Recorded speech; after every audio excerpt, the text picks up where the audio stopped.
I will leave a parts list in the description.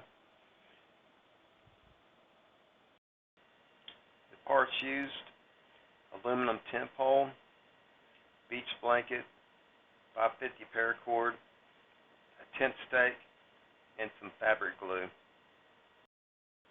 This is where the fabric glue is applied.